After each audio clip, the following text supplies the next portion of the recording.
চুয়াডাঙ্গার দামুড়হুদা উপজেলায় হিট স্ট্রোকে জাকির হোসেন নামে এক কৃষকের মৃত্যু হয়েছে। আজ শনিবার সকালে ধানের ক্ষেতে সেচ দিতে গিয়ে হিট স্ট্রোকে আক্রান্ত হন তিনি।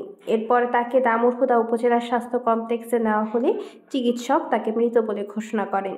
জাকির হোসেন দামুড়হুদা উপজেলার ঠাকুরপুর গ্রামের আমির হোসেনের ছেলে।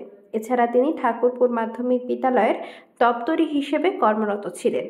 নিহত জাকির হোসেনের প্রতিবেশী আকবর আলী বলেন, সকালে ধানের ক্ষেতে সেচ দিতে যায় জাকির হোসেন। ঘণ্টাখানেক মাঠে থাকার পর খবর পাওয়া যায় তিনি অসুস্থ হয়ে পড়েছেন।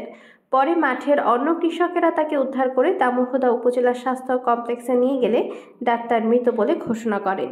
দামুড়হুদা উপজেলা স্বাস্থ্য কর্মকর্তা হেলেন আক্তার বলেন, জাকির হোসেন নামে এক রোগীকে স্ট্রোকজনিত কারণে হাসপাতালে নিয়ে এসেছিলেন স্বজনেরা, কিন্তু হাসপাতালে আসার আগেই তার মৃত্যু হয়েছিল। অতিরিক্ত গরমে তিনি স্ট্রোক করেছিলেন।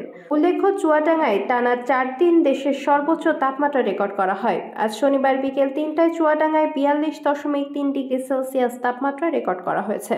চুয়াডাঙ্গা জেলার উপর দিয়ে তীব্র তাপপ্রবাহ বয়ে যাচ্ছে এবং পূর্বাভাসে বলা হয়েছে এই তাপমাত্রা আরও কিছু বৃদ্ধি পেতে পারে এবং 3 দিনের জন্য তাপপ্রবাহের সতর্কতা জারি করা হয়েছে এবং বৃষ্টিপাত না হওয়া পর্যন্ত এরকম তাপপ্রবাহ বয়ে যেতে পারে। পূর্বাভাসে উল্লেখযোগ্য কোনো পরিবর্তনের কথা বলা হয়নি, বরং বলা হয়েছে তাপমাত্রা আরও কিছু বাড়তে পারে।